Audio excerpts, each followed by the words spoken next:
Good evening, my friends, and welcome to a brand new episode of Terror Radio Podcast. If this is your first time joining me, then welcome. This is a podcast dedicated in bringing you the best of horror and thriller, old-time radio broadcasts, as well as original stories. I'm your host, Keith, aka the Radio Show Nerd, and tonight's episode is entitled Twists and Turns, which best describes our stories for tonight. So, without further ado, this is Terror Radio. The two radio series highlighted tonight are MOLLE Mystery Theater and Mysterious Circumstances. Our first radio play is called The Hands of Mr. Ottermole. And this is the second broadcast, which was on June 21st, 1946. The original broadcast was February 6, 1945, which I was able to find, but the audio wasn't that great. Following that is the radio play, Cold Storage, which was first broadcasted on October 10th, 1973, on Mysterious Circumstances. And I also added a bonus radio play entitled The Nightwatchman, which was first broadcasted on March 12th, 1964, on the BBC radio series Just Before Midnight. Now, you all know the drill.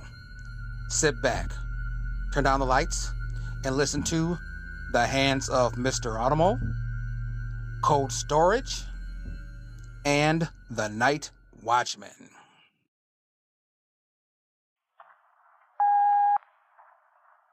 And now, the MOLLE Mystery Theater, presented by MOLLE.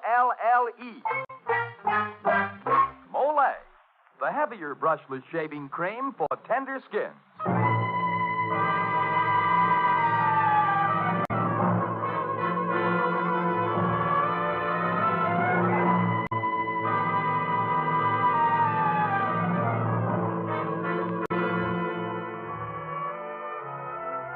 Good evening. This is Jeffrey Barnes, welcoming you to the program that presents the best in mystery and detective fiction. The story I have selected for tonight's program was received with so much acclaim when we first presented it last year that we are bringing it to you again this evening. It is a story that deserves to be ranked with the greatest classic mystery stories of all time. Thomas Burke's The Hands of Mr. Ottermole. It concerns a Jack the Ripper sort of character who in the year 1890 terrorized the city of London with a series of brutal murders. Arnold Moss, star of the recent Broadway presentation of The Tempest, will narrate. Pardon my ignorance, Mr. Barnes, but what is a Jack the Ripper sort of character anyway? Well, Dan, he's a fellow who just can't help murdering. Oh, I know, like a man with tough whiskers or a tender skin. You know, he can't help murdering himself every time he shaves. That is, unless he uses MOLLE, the heavier brushless shaving cream. Yes, sir, man, with MOLLE, it's smooth. So smooth. It's slick. So slick. It's a smooth, slick shave you get with MOLLE. MOLLE, the heavier brushless shaving cream for tender skins. That's right. MOLLE is the cream you need if you have a wiry, hard-to-cut beard or a tender skin. Because it is heavier, MOLLE not only softens your whiskers, it stands them up straight, lets your razor take them right off. So you get a smooth, slick shave every time. Yes, you shave faster, closer, easier, and you shave painlessly with MOLLE, the heavier brushless shaving cream for tender skins. And now for tonight's MOLLE mystery starring Arnold Moss, The Hands of Mr. Ottermole.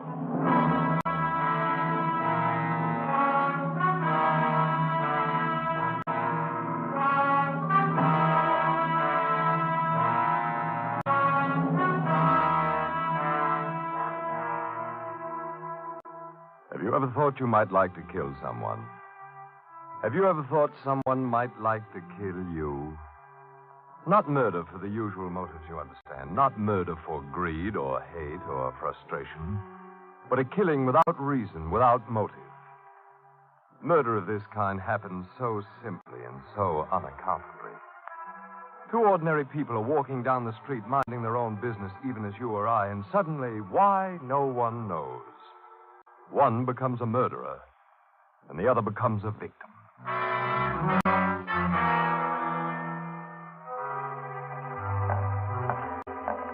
Take Mr. Wybrow, for example. Mr. Wybrow doesn't know it, but he's about to be murdered. Oh, he's just an ordinary fellow, Mr. Wybrow, walking home from work of a pleasant evening, strolling casually through the cobweb alleys of London's East End. It's the spring of 1890, and Mr. Wybrow has nothing more important on his mind than buying the evening paper. Morning, James. Nothing to report, Mr. Wybrow. Things are pretty quiet. No murders or anything in the papers, huh? Oh, one or two larcenies, but no killing, sir. It's a shame they can't schedule a good murder every 2 or 3 weeks. Helps the sale of papers, it does. People sure likes to read about murder. For my part, I'm just as happy there aren't any murders. It's a good thing when people respect law and order. Well, here's your paper, Mr. Wybrow. I'll see you tomorrow night. But murder isn't something you just read about in the papers, Mr. Wybrow. Murder is something that happens to people, something final and violent. And tomorrow night, other people coming home from work will find your name in the paper. And your death will help the sale of James's newspapers. For at this very moment, as you walk down Largo Street, a man has begun to follow you. This man following you, Mr. Wybrow, he isn't a bad man. In fact, he passes everywhere as a respectable man, as most criminals do. But the thought has come into his moldering mind he'd like to kill someone. And, being without conscience, he's going to do it. And then go home to tea. Yes, Mr. Wybrow, murderers do eat. The same sort of food you and I eat. Even the same sort of fish you've stopped in to buy on your way home from work, in accordance with Mrs. Wybrow's instructions. Evening, Mr. Wybrow. What'll it be tonight? The missus thought a little haddock would be nice. How's this one here, sir? Kind of small, but I guess it'll be all right. Wrap it up for me, will you? Right away. Now you've got company, Mr. Wybrow. The man who's about to kill you is just coming into the same fish store. Don't turn away. Look at him. That's right. There's nothing unusual about him, is there? You've seen him before. Nice night, isn't it, Mr. Ottermole? Haven't seen you around in some time. I guess it's because I've been coming home from the shop earlier. Here's your attic, Mr. Wybrow. All wrapped and ready. Very speedy of you. Just charge it, huh? I'll be in to pay you the first of next week. Oh, and good night to you, Mr. Ottermole. Quiet but friendly sort of fellow, your murderer, isn't he, Mr. Wybrow? Yes, it's a friendly world. So take your fish and leave the market and go on to your rendezvous with death.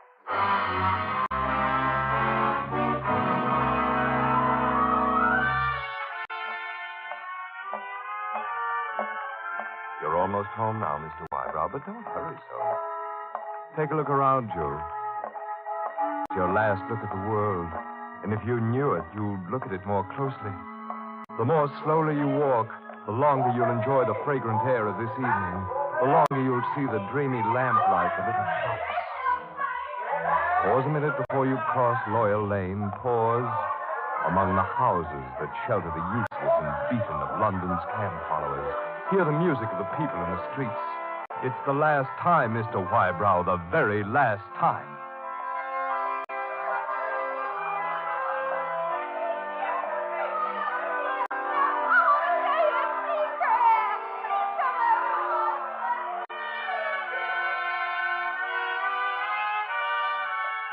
Now, Mr. Wybrow, there's only a minute or two on Earth left for you.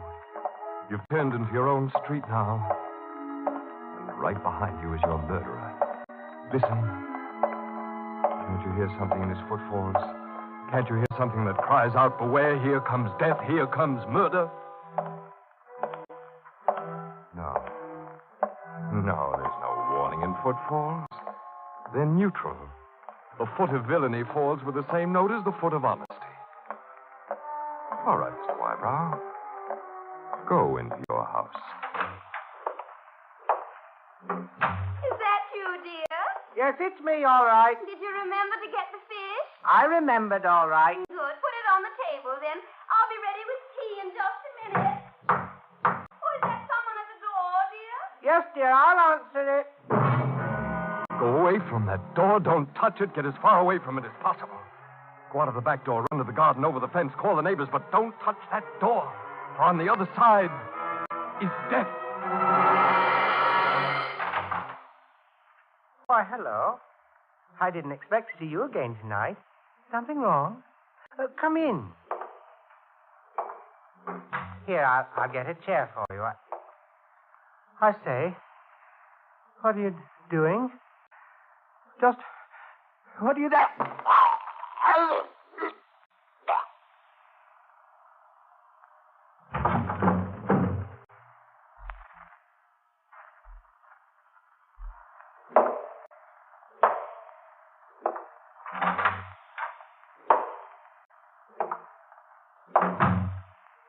Henry, is that one of your friends? Invite him to stay for a spot of tea.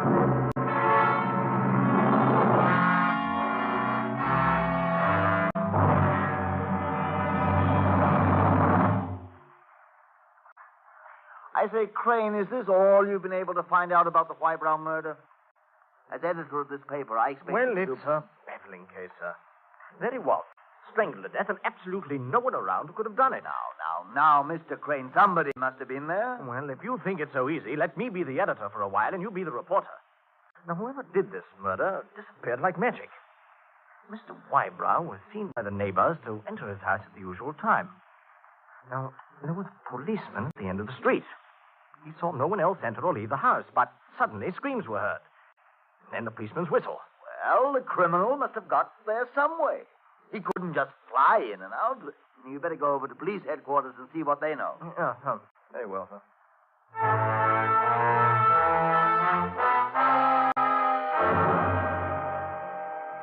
Yes, Mr. Crane. It certainly is a baffling case.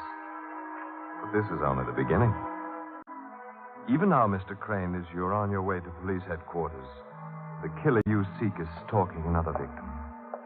The murder of Mr. Wybrow has only whetted the appetite of our killer.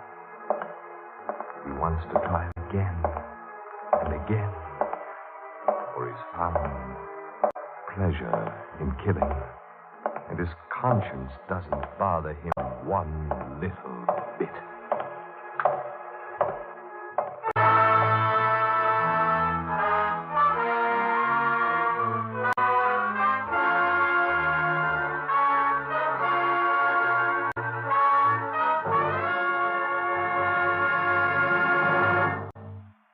As the curtain falls on Act One of tonight's MOLLE mystery, a mysterious killer is at large on the streets of London, and where he will strike next, nobody knows. Why, Mr. Barnes, don't tell me you can't see a murder coming. Well, no, Dan, that's practically impossible. Not all the time. Why, some men can see murder coming every time they stand before the mirror to shave.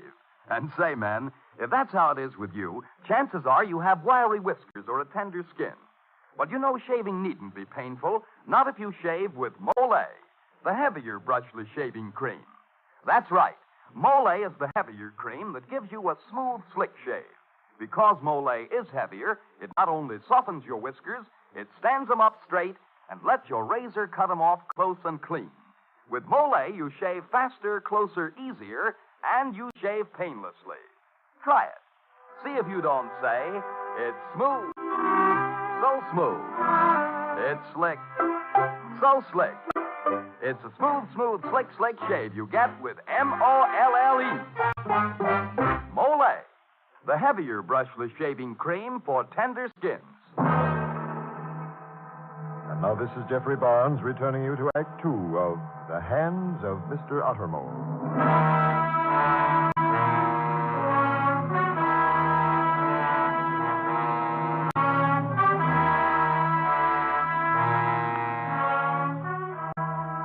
The murder of Mr. Whybrow in London of 1890 was called the London Strangling Horror because it was something more than murder. It was motiveless, and there was an air of black magic about it. For no one had seen or heard the killer, and it was as though he'd disappeared into thin air.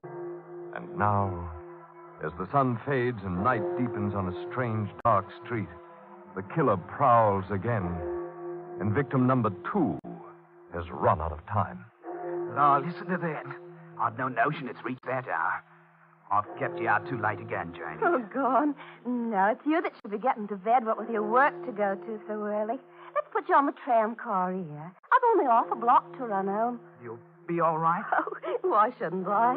Only half a block to go home, really. That strangling the other day. Oh, don't you worry about me. Oh, listen, here comes your tram car now. Oh, it's hard to say goodnight. I know, but I'll see you tomorrow. Don't forget, same time. Hurry up now. Get on board. Good night, Janie. Best love. Night to you. Night.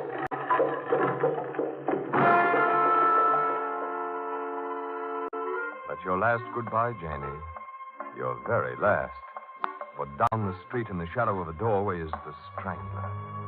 Even as you walk down the street, his footsteps have begun to echo along with yours. Do you hear them, Janie? Nothing menacing about them, is there?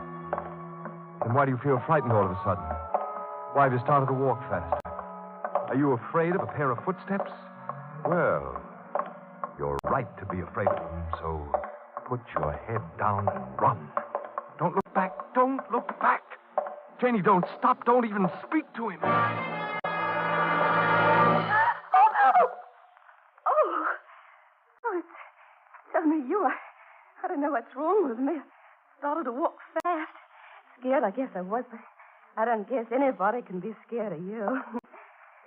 Hey, what do you think you're doing? Hey, what do you think you are anyway? Let go.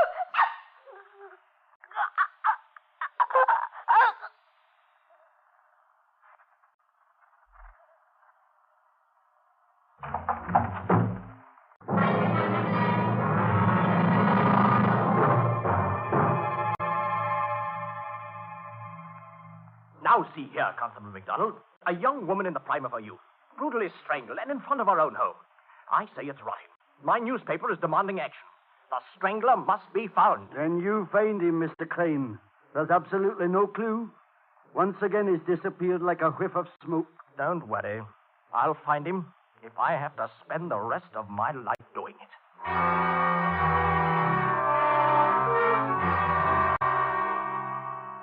That's only murder number 2, Mr. Crane. There are to be more of these stranglings, and each will be committed at a time when the streets are empty of any perceptible or possible murderer. Wherever people meet, in the streets, markets, shops, they discuss the one topic, murder. They bolt their doors and windows at the first fall of dusk, and they yield to apprehension and dismay. For by the whim of one man with a pair of powerful hands, the structure of their daily life is shaken. You mark my words, Alf. It's them gypsies what's responsible for these murders. Them Eastern fellas. They know plenty of tricks. I've heard sailors tell of how they make themselves invisible. How they have potions that make anything possible. The only way to stop these stranglings is to drive them gypsies out of London. So panic rules the population. And no one in London feels safe unless there's a policeman somewhere around. But policemen are only human, the same as the rest of us. It's possible to strangle a policeman, too. And then, where does safety lie? That's right. Victim number 3 is Constable MacDonald, who stops to talk with an old friend. Hey? Oh, it's only you. Give me a start. All night long I've been walking this here deserted street. Every once in a while a stranger approaches, the same as you've done. And I tighten my grip on my nightstick. I kept looking around so much I've got a crick on the back of my neck. Maybe if you'd just run your hand over it a little, it'd help some. Right here. That's where it helps. No, easy. Here. What are you doing? Let go of me. When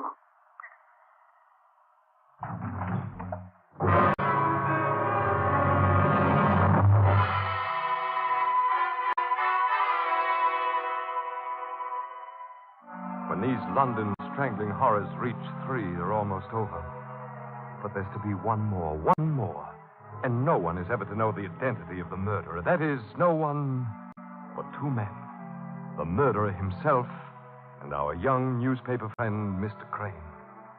And fate has a strange trick to play on Mr. Crane, as fate sometimes does. Sergeant. Sergeant. Oh, evening, Mr. Crane. I've a few questions I'd like to ask you, Sergeant. These 3 stranglings, you discovered all of the bodies, didn't you? No, not exactly. I discovered Mr. Wybrow's body, and I discovered Constable McDonald's body. The girl, I got there just after she'd been found. You didn't see anything? You didn't see anybody? I'll swear on my life, there was no one around. But how could the killer get away so quickly? Is it possible that he could have hidden right at the scene of the crime? No, sir. We went over every bit of the Wybrow house. No one could have hidden there. McDonald was killed in the street. No one could hide there, of course. As for the girl, it was unlikely anyone could hide nearby with a crowd around. That's what I want to know, Sergeant. Did a crowd form immediately after each murder? You know how people are, Mr. Crane. Let them hear a policeman's whistle and they all come running to see what's up. Do you think that has something to do with the murder, sir? Might have, and it might not.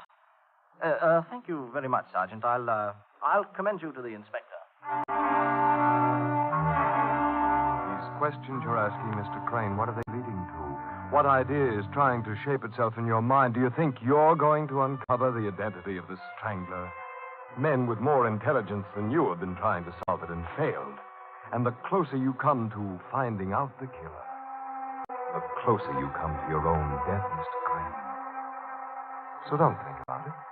Walk down the street, go into the music hall, where you can forget all these questions of murder.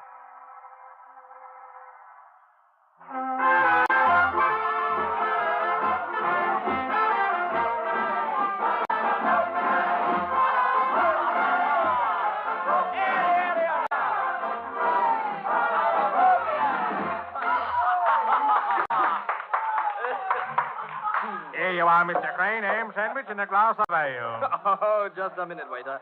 Look at this ham. Why, it's nothing but fat. Well, I didn't make the sandwich, sir.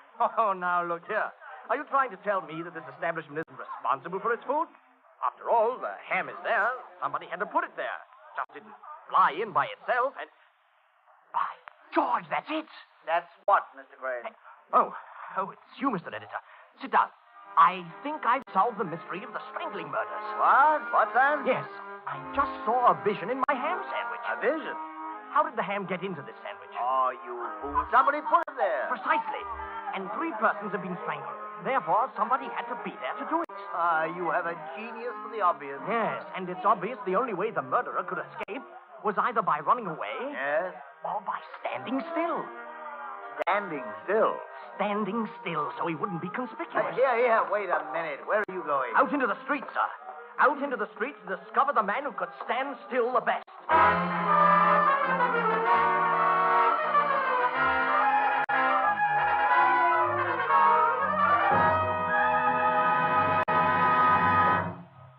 This is Jeffrey Barnes again. In just a moment, we'll bring you Act 3 of The Hands of Mr. Ottermole. When you have dandruff, you might just as well try to combat it with plain water as with many ordinary hair preparations. For such products, simply remove loose dandruff, and you can do that with plain water. To do more, to fight dandruff effectively, use double danderine. For double danderine is a scientific product that does what most ordinary hair preparations can't do. It goes to work on your scalp and actually kills on contact the germ that many outstanding authorities contend is a cause of a common type of dandruff. Even in severe cases, results with double danderine have been remarkable. Now, the reason for double danderine's astonishing effectiveness is that it contains a special ingredient called Alzan, an active antiseptic so amazingly efficient many hospitals use it. So stop trying to combat dandruff with preparations that can't compare with double danderine. If you're not completely satisfied, return the empty bottle and get your money back. Buy double danderine at your druggist's.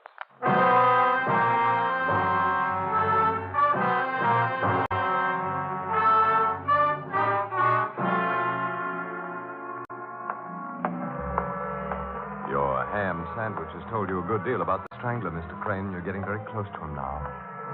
As you leave the music hall and think over and over to yourself who can stand still best and attract the least attention, the answer comes to you. Why are you being so heroic, Mr. Crane? You're on a dark, lonely street now. It isn't necessary for you to bring the murderer in single-handedly. Look, there's a police station across the street. Run over to get help. No? All right, then. Go on by yourself. Be a hero. Snuff out your own life merely to prove that a vision you saw in a ham sandwich is the correct one. Go ahead. Turn the corner now and confront the strangler. Good evening. Oh, evening, Mr. Coyne. Have you dug up any new evidence about the murder since I spoke to you the other day? No, nor has anyone else. Really? Now, as man to man, tell me why. Just why did you kill all those innocent people? Police Sergeant Ottermole. God, you can't believe I did it. It couldn't be anybody else. You were present or nearby when each of the bodies was found. There wasn't time for anyone to escape the scene of the crimes. Therefore, the strangler escaped by standing still. God. And who could stand still? Who could be more inconspicuous in a crowd than a policeman? Than you, Sergeant Ottermole. You think that's pretty clever, don't you? Well, you won't tell anybody about this? Stand back.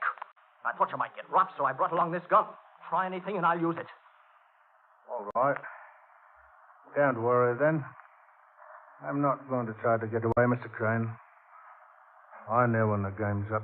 But there's still one thing I've got to know. Why? Why did you do it? I don't know exactly. But I've got an idea. Everybody knows we can't control the workings of our minds, don't they, Mr. Crane? So they say. That's right. Ideas come into our minds without asking, yet everybody's supposed to be able to control his body. Why? We get our minds from Lord knows where. Maybe from people dead 100 years before we were born. Yes, go on. Well, might we get our bodies in the same way? Can't ideas live in nerve and muscle as well as in brains? Couldn't it be that parts of our bodies aren't really us? And couldn't ideas come into those parts all of a sudden? Now take my hands. Look at them. See how big and strong they are. Well, couldn't hands like these suddenly get the idea to choke things? Like this? Let me. Let go, I'll shoot. I told you they get ideas to choke things. Give me that gun, Mr. Crane. You're breaking my wrist. Drop that gun. Big beast. I've shot you twice. Why don't you die? But it's my hands that strangle you, Mr. Crane. My hands.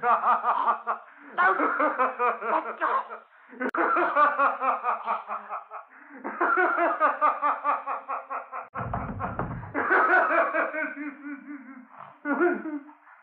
My hands, Mr.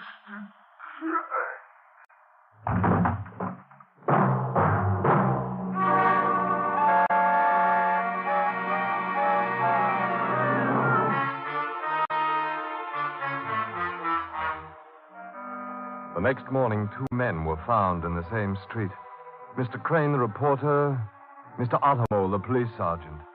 But very much the same in one important respect. They were both very dead.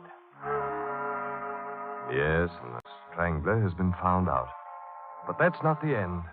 For fate still has its ironical prank to play on Mr. Crane. Poor Mr. Crane. 6 months after his death, a proclamation was made by the Lord Mayor of London.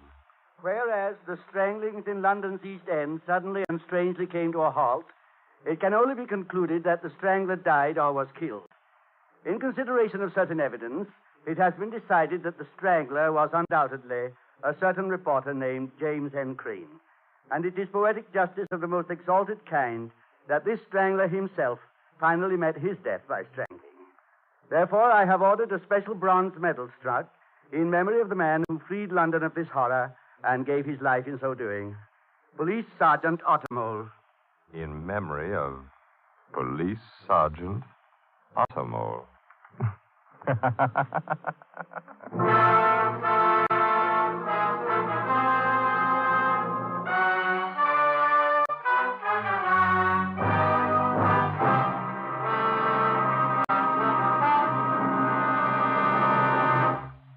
And now this is Jeffrey Barnes again, inviting you to be with us next week when we present Patricia Wentworth's In the Balance, starring Jim Amici.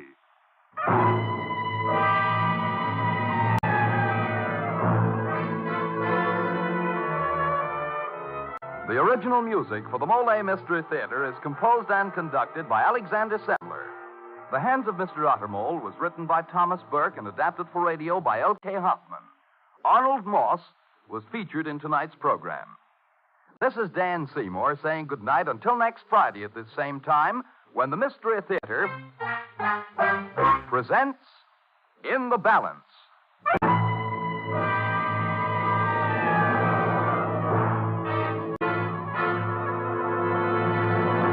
This is NBC, the National Broadcasting Company.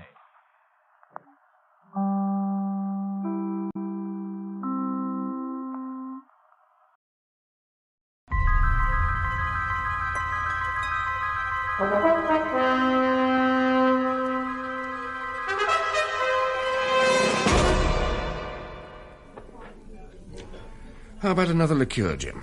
No, thank you, Bob. I have a board meeting this afternoon. Oh, you have my sympathy. After a good lunch, I like to put my feet up for a couple of hours. It wasn't bad, was it? For a provincial restaurant? Oh, you haven't all the cream down south, you know. We've one or two places in this old town that can hold their own with anything in London. Waiter. Yes, sir? I'll take the bill, please.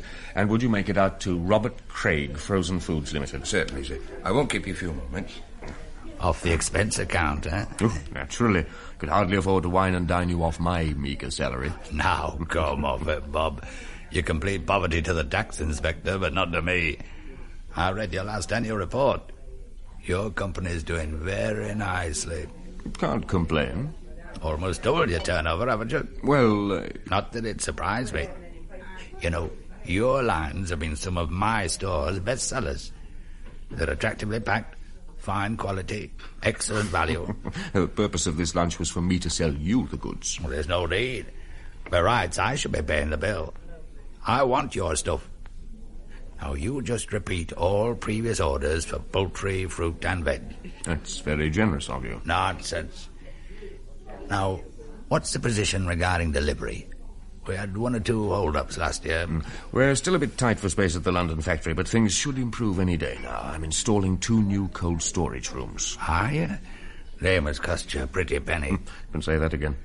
Still, it seems to be a constantly expanding market. That's why I've thrown everything I've got into the business.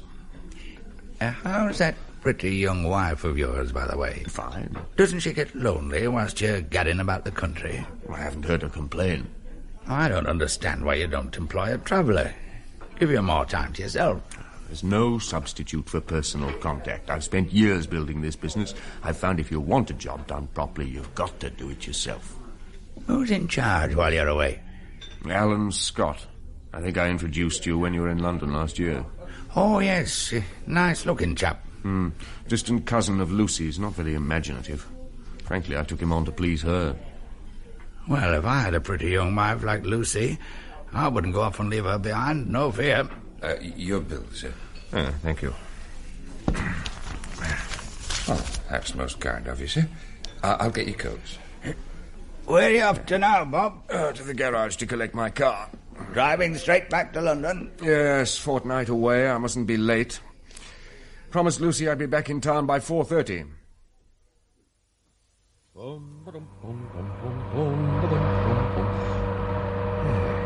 The sign. London 70. With a bit of luck, I should be back at the flat by 4. Oh, the roads are empty, that's something. The old bus is running well. 55? Come on now, you can do better than that. That's better. Hey, you know, what the... I can't hold her. God, there's something wrong with the steering.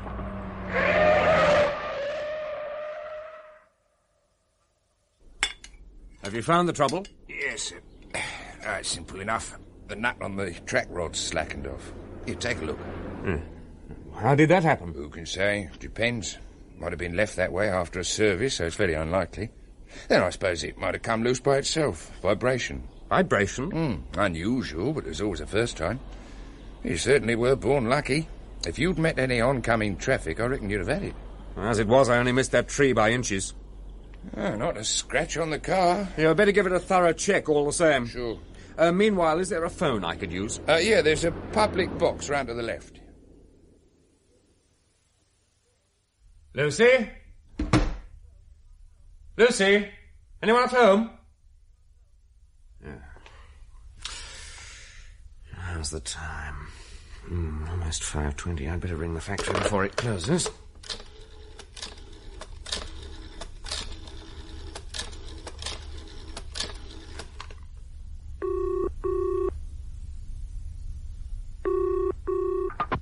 Hello? Miss Collins, when you answer the phone, would you kindly say Craig's Frozen Foods, not just hello? This isn't Miss Collins. She's out of the office. What? It's about time you recognize my voice, darling. Lucy? Yes, Lucy. I'm certainly glad I don't work for you, Mr. Craig. What are you doing at the factory? I waited at the flat until 5. When you didn't show up, I thought you must have come straight here. But what happened to you? Why are you so late? Oh, I'll explain later. Well, I shan't be long, darling. I'll ring for a cab right away. No, it's all right. I'll pick you up. Oh, don't bother to make a special journey. I'm not. I've got to come down there anyway. I should be with you in about 20 minutes. Oh, Bob, you startled me. Don't you ever knock? Yes, but not on the door of my own office.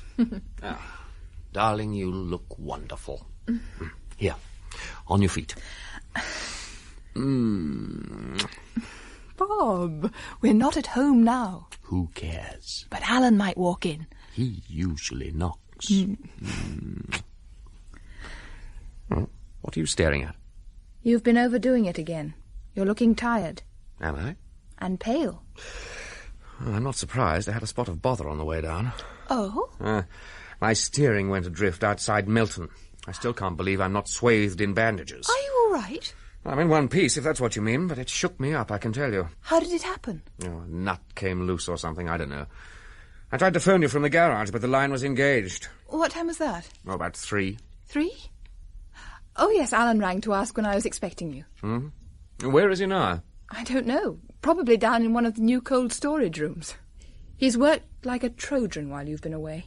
Well, that's what I pay him for, isn't it? He was determined those storage rooms would be finished by the time you got back. I made it quite clear they had to be.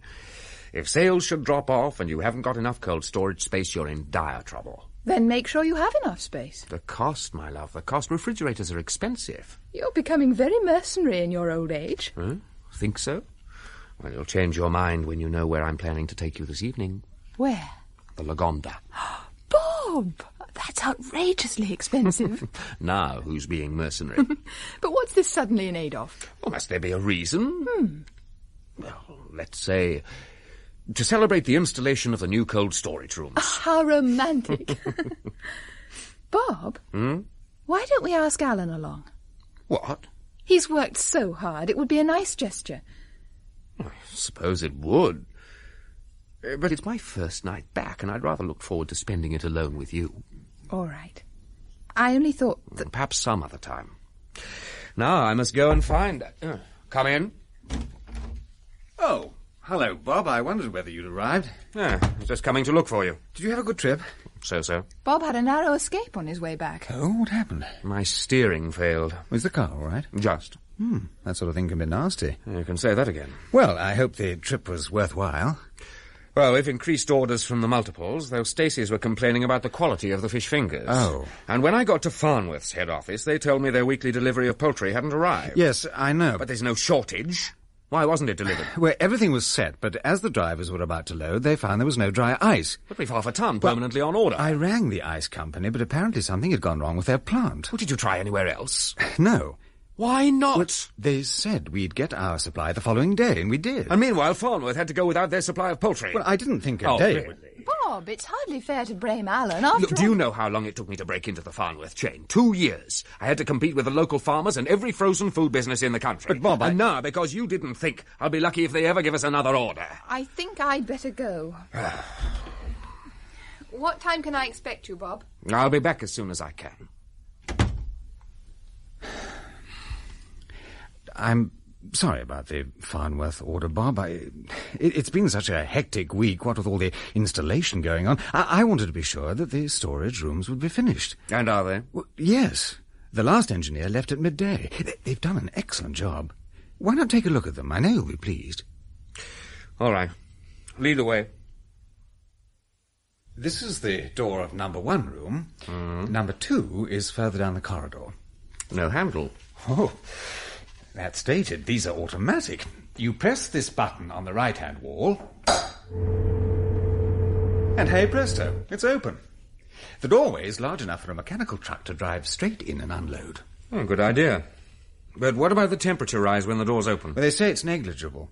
The room's at -20, and if it should rise above 0, to save the food spoiling, the door closes automatically. I'll just have a quick look inside. Should have brought my overcoat down with me. Yes, the cold air hits you, doesn't it? Where are the racks going? Well, I thought along the side, and then in rows about 3 feet apart. That's cutting it fine. Better make it 4 feet. Right. And I should store the fish and poultry in here and the fruit and vegetables next door. But that's what I had in mind. Certainly is nippy. Well, the temperature gauge is reading -19. Well, let's get out of here.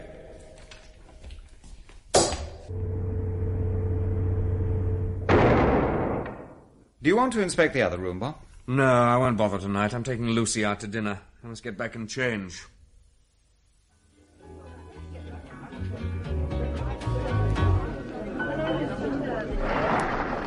Bob, darling, do you mind if we sit down? I've had enough.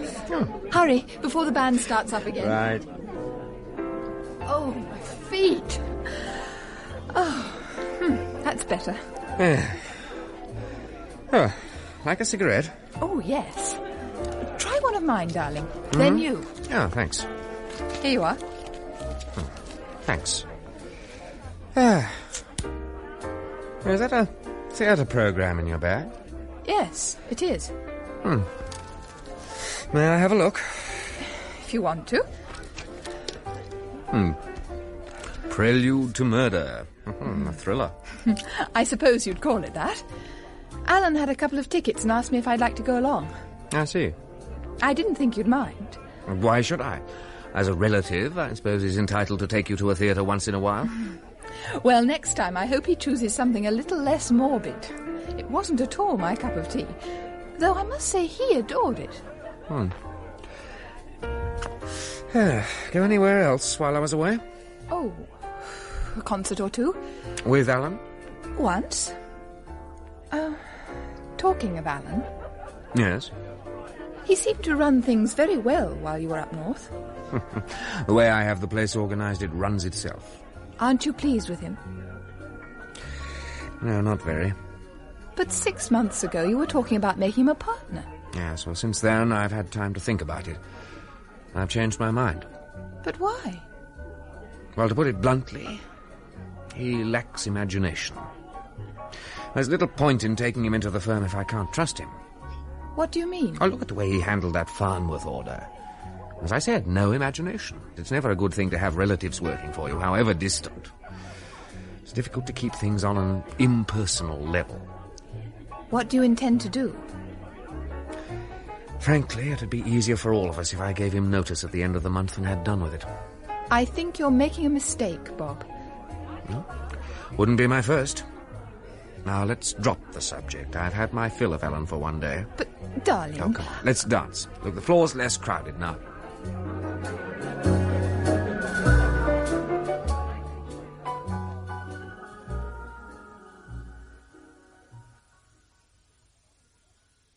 You better hurry, Bob. You'll be late. I shan't be going to the factory for an hour or so. I've one or two things to clear up first. Will I be in your way here? No, I'll just get rid of the breakfast things. Oh, no, Bob. Stay where you are. I'll answer it.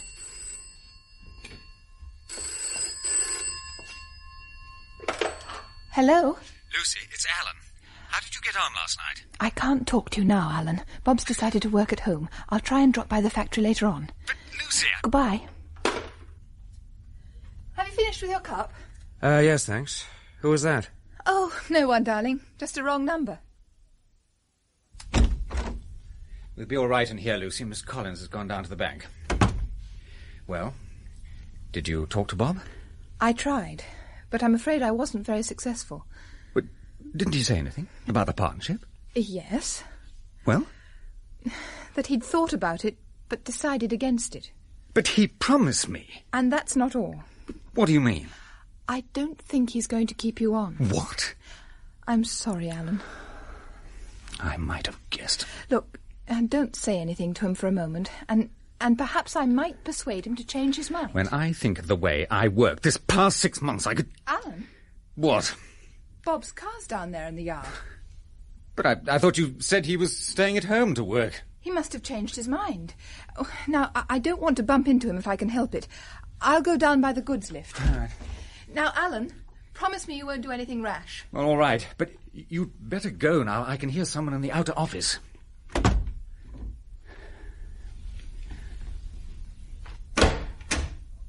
Oh, good morning, Bob. Hello, Alan. The delivery of sweet corn arrived. I left a cob on your desk. I'd like you to take a look at it. Yeah. Huh. This it? It's a bit pale, isn't it? That's what I thought. It's nice and firm all the same. I think it'll process well. Has Lucy been in this morning? Lucy? Not as far as I know. Why? Her gloves are on my desk. Must have left them here when she dropped by yesterday. Very likely. I'll be in the factory if you need me. Ah, there you are. Oh, hello, Bob. I thought everyone had left for the night. Oh, I shall be going in a few minutes. But how did the sweet corn turn out? Oh, not at all bad. If you'd like to come into the cold storage room, I'll show you a sample. I'd have brought you a sample earlier, but it didn't leave the processing plant until 5:30. No, after you, Bob. The sweet corn's stored over this side. It isn't as cold today, or is it my imagination? Seems much the same to me. Here we are. This is a 12-ounce pack. What do you think? Looks a bit anemic to me. Sweet corn should be a nice, rich, goldy colour. Dry summer was probably to blame. Still, it'll do. Can go back on the shelf. Right. Oh, while I remember, there's a large order from Star Hotels for strawberries and also chicken pies. How much stock are we carrying? I'm not sure offhand. If you'd like to check the fruit in here, I'll go next door and check the pies. Okay. I shan't be long. Right, strawberries. What have we got here? Raspberries, Loganberries. Here are strawberries. There's a gross in a rack. That's 1, 2, 3, 4, 5, 6. 6 gross of 12-ounce packs. Yes, that ought to cover the order. Blast! The light's gone out and the door's closed. Oh, I know what's happened. The temperature must have risen and the door's shut automatically. Ah, these newfangled ideas.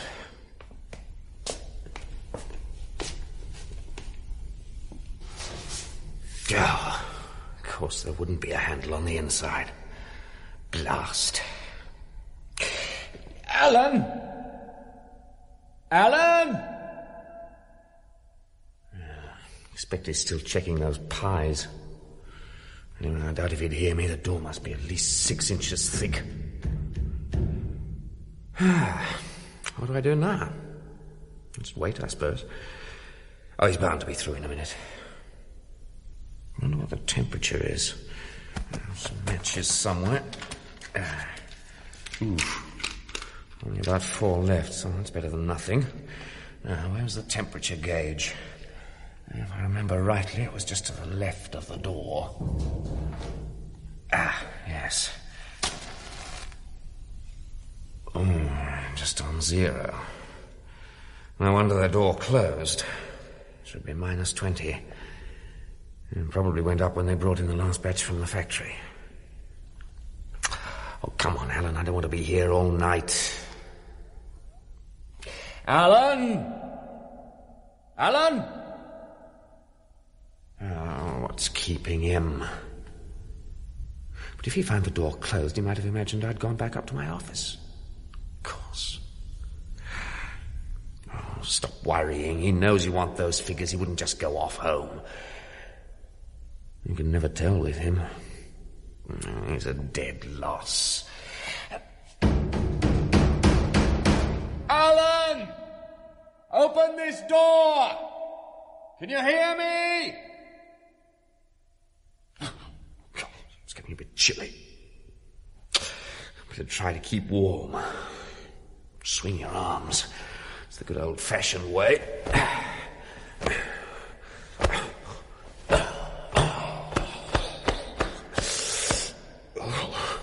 Can't keep that up for long.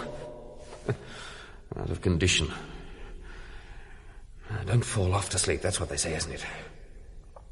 Perhaps a walk might help. The room's about 30, 40 feet long. I can walk up and down between the racks. Yes. Down this side will do.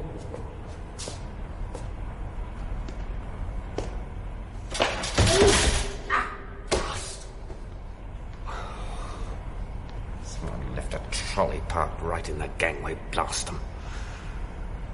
And I better stay in one spot. It's safer. Right, now slowly back to the door.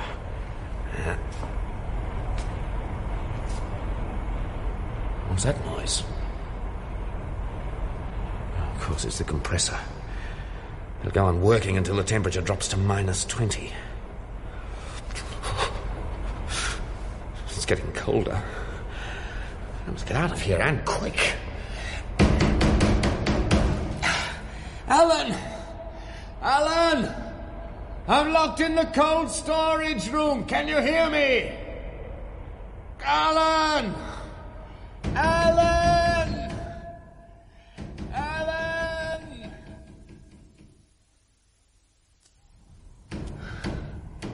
Alan! Alan! It's no use. Now just relax for a moment. You mustn't panic. He may have gone off without realizing what's happened. And then when I don't arrive home, Lucy's bound to ring him. He'll come back to look for me. If only there was some way of shutting that compressor off. At least it wouldn't get any colder. Now, what's the temperature now, I wonder?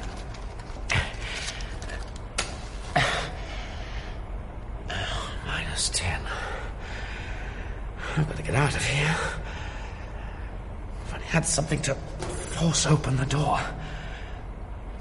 The cold's becoming unbearable. I can see the headlines. Man freezes to death in cold store. Accidents will happen, I suppose. After all, I nearly had one yesterday with the car.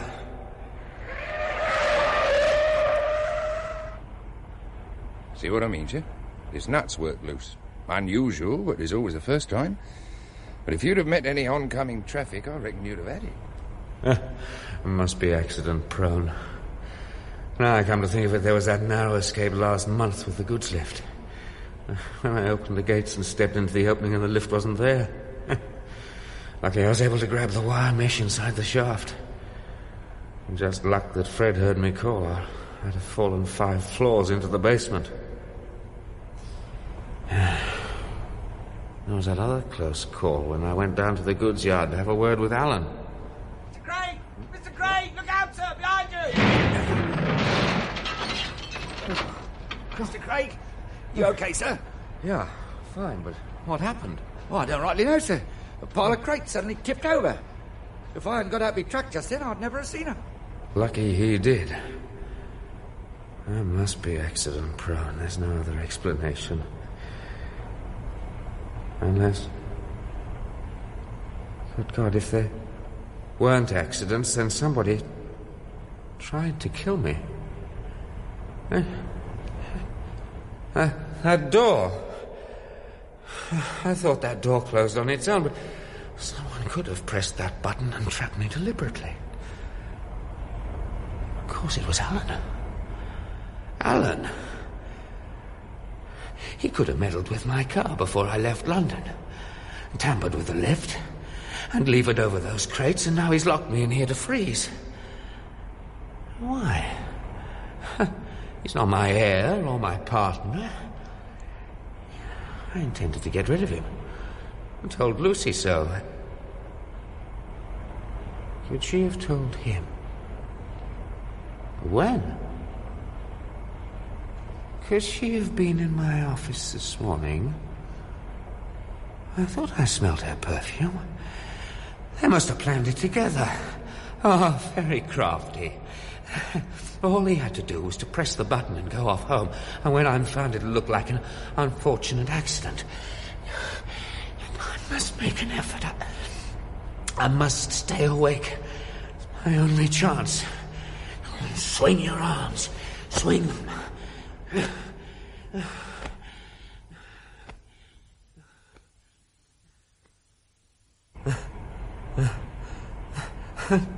I can't go on anymore. Funny. I feel warm.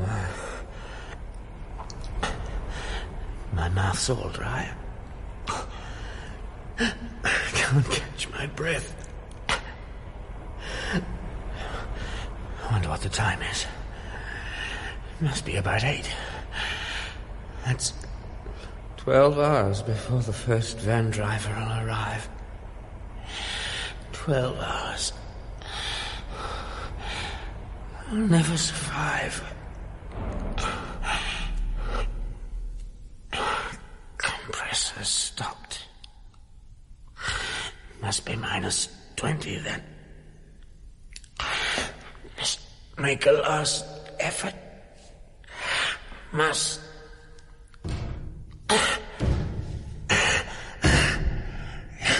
Let me out of here. Help. Help.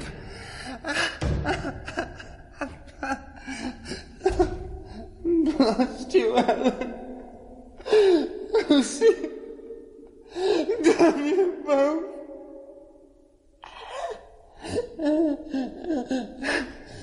I feel dizzy.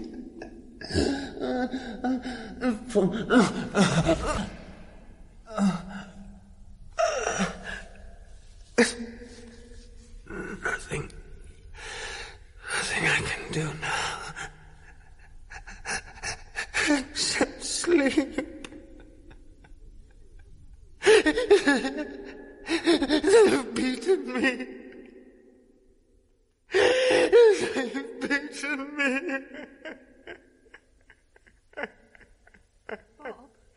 Bob?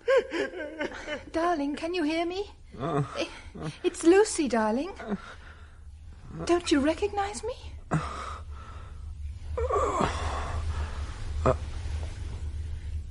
Are you?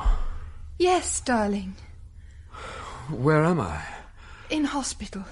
You're suffering from shock and frostbite, but you'll be all right. Where's Alan? Oh, no need to worry about Alan. He's in the next room. He's had a rough time, though not quite as bad as you. What? Oh, of course. How would you know? While you were locked in one room, he was locked in next door. Both doors closed within a few seconds of each other. We were both trapped. Yes. He saved your life. He remembered the watchman came on duty at 8, so he tipped over the storage racks one by one. Fortunately, the watchman heard the noise. Oh, well, that's better. Lucy, will you forgive me? Forgive you? For what? For lots of things. For being vain, self-centered, pig-headed, and... I don't know what you're talking about. But if you're in the mood for making amends, how about keeping Alan on? I'll do more than that. I'll give him that partnership. Oh, but I thought you said he hadn't enough imagination. Yeah. On reflection, I think perhaps it's possible to have too much.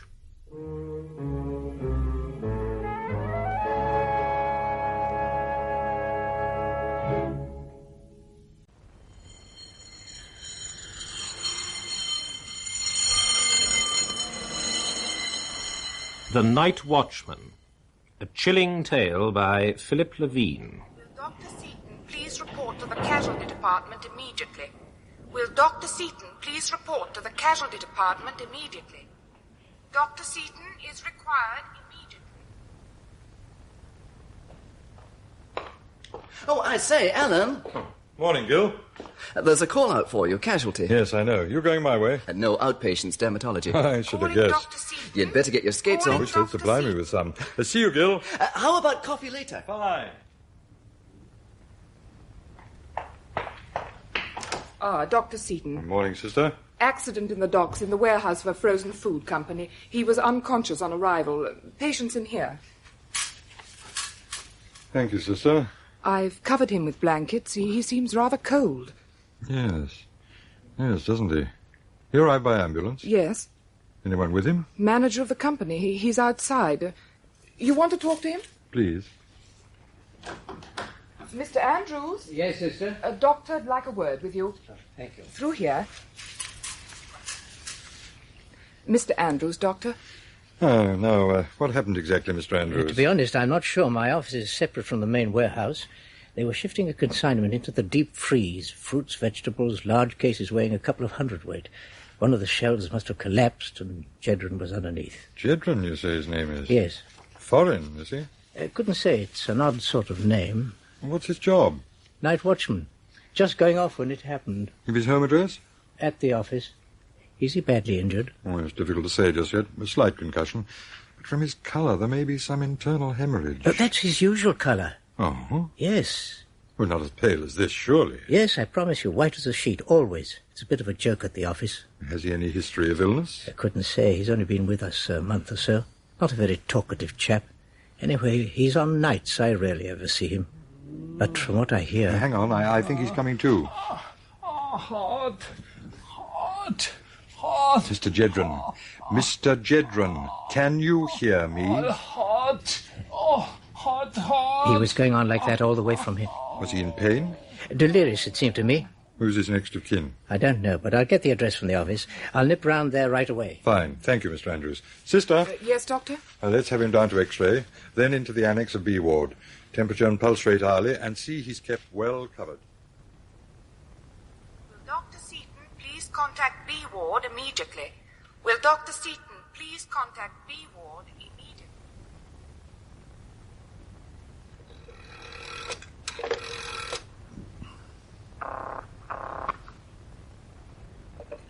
B ward? Who's that? Nurse Gray. Dr. Seaton here. I've just had a call. What's the trouble? It's the new patient, Mr. Jedron. Yes? Well, I went to take his temperature, but it's not registering. What do you mean, not registering? There's no reading on the thermometer. Well, you've obviously got a dud thermometer. No, I've tried several. How's his pulse and respiration? Both a little fast. You placed the thermometer well under his tongue? Yes, Doctor. Well, try it under his armpit and leave it there till I arrive. The thermometer's under his right arm, Doctor. It's a new one. Yes, and I but- took my own temperature with it before I used it. Well, let's see. It's truth. Is there any reading? Nurse, is there a skin thermometer in the ward? An electrical one, yes, on the trolley behind you. Oh, wheel it over, would you? Yes. And now just hold the lead against his arm. That's it. Now, switch on. Good Lord! Nurse, get Dr. Hammond over here at once. Well, what do you make of it, Gil? I don't know. The lowest temperature I've ever met with in a hypothyroid case was 95. Oh, there have been lower temperatures, but nothing like this. Seen the X-rays? Yes, no fractures to the skull. Doubt if there's any brain damage. Here, take a look. A slight concussion, a few bruises. Otherwise, no abnormality. Yeah. These seem all right. And his retinas are normal. I shouldn't think there's any paralysis. How long was he in the deep freeze? Removed soon after the accident. Anyway, it was over an hour ago. Temperature should be up by now. I don't know what to say. My line's dermatology. That's why I called you in. Now, when he arrived, his skin was deathly white, but there'd been some kind of a change. Well, as you can see, the skin's becoming rather inflamed and puffy. Has he regained consciousness at all? Oh, momentarily. And then he complains of the heat. The heat? Yes. At that temperature, you'd expect the reverse, wouldn't you? The extra blankets, Doctor. Oh, here. I'll give you a hand. Oh, thank you. Oh, he's coming round again. It's hot. Hot. Oh, there he goes again. Nurse, a syringe and an ampoule of phenylbarbitone, quickly. And fill it, would you? Yes, Doctor. Can you hold him, Gil? Just about. Oh, he's strong, isn't he? Now, come on, old chap. That's right. Back on the pillow. Syringe, Doctor. Thanks. Pull up his sleeve, nurse. There. Well, that should calm him down. Has he any family? Well, the manager's contacting them. I expect they'll be along shortly.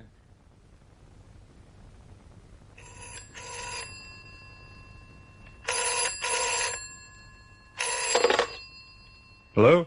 Dr. Seaton here. Andrews, Frozen Foods. Doctor, I went to the address in Wapping, but no one seems to have heard of Jedron. I've checked the whole street. Must have given us a false address. Why should he do that? No. But that's not all. Whilst I was in Wapping, someone else came looking for him.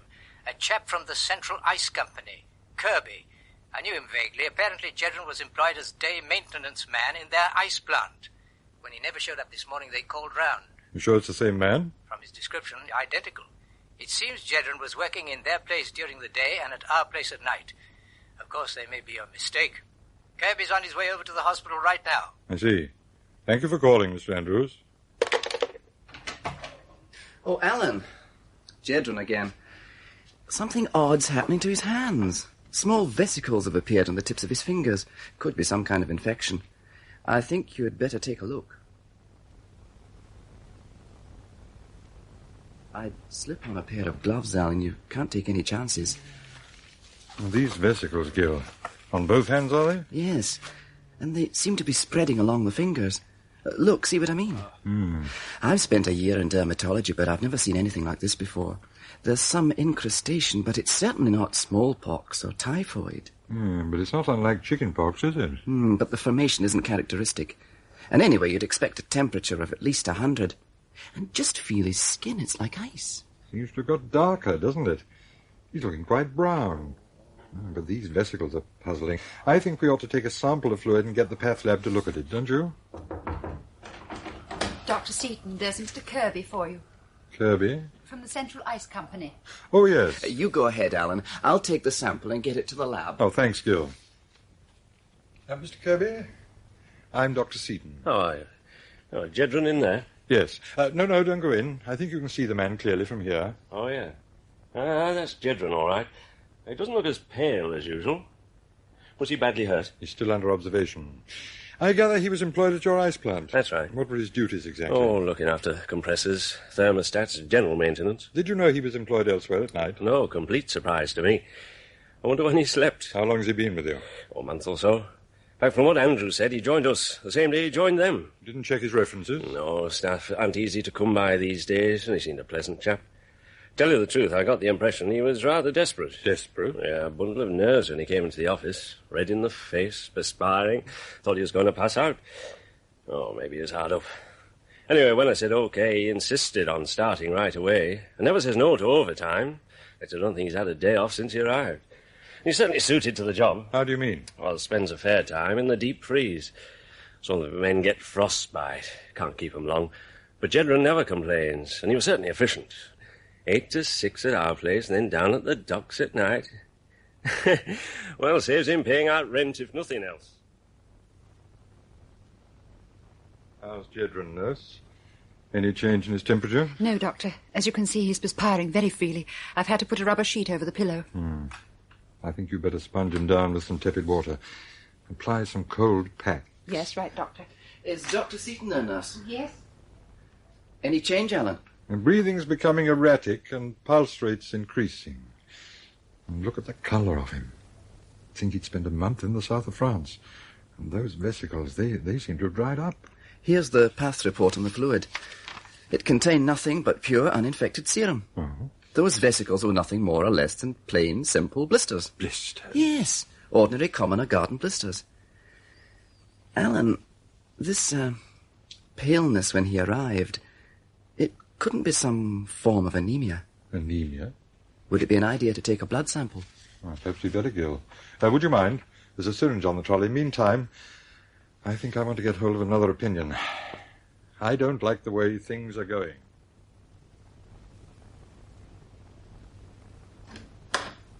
Alan! What's up, Gil? I've just taken this blood sample from Jedron. Well? Well, take a look at this tube. Can you see? At the surface of the blood. That froth creeping up on the tube. Good Lord! What the devil is it? Gil, you'll think I'm crazy, but I think I know what this is. Well, I'm damned if I do. Yes, I'm sure I'm right. This blood sample is boiling. Boiling? Well, listen.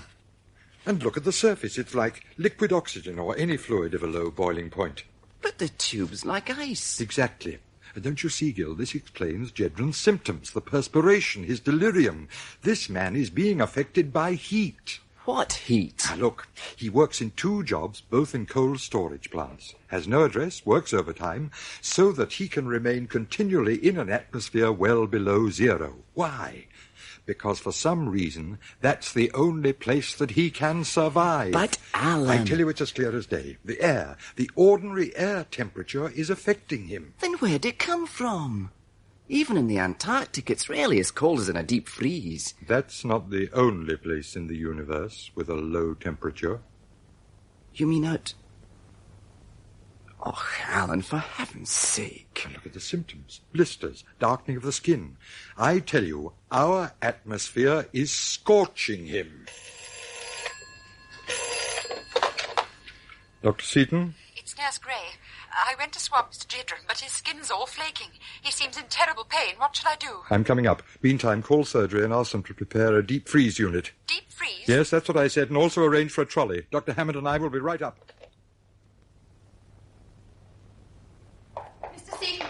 Mr. Seaton, Mr. Jedron's gone. What? I telephoned surgery. When I got back to the annex, he was gone. There was a smell of, well, like burning. Burning? I told you, Gil. Have you looked in the main ward? Yes, he isn't there. He can't be far away. You search this corridor, Gil. I'll take the stairs. And hurry. Alan, I've got his pajama jacket. Where'd you find it? By the stairs to the path lab. Path lab? Of course. I think I know where he's heading. Come on, quickly, up the stairs. Hold it, Gil. Listen. That's Jedron. Where is he? Where do you think? The coldest place in the building. The blood bank. Quick!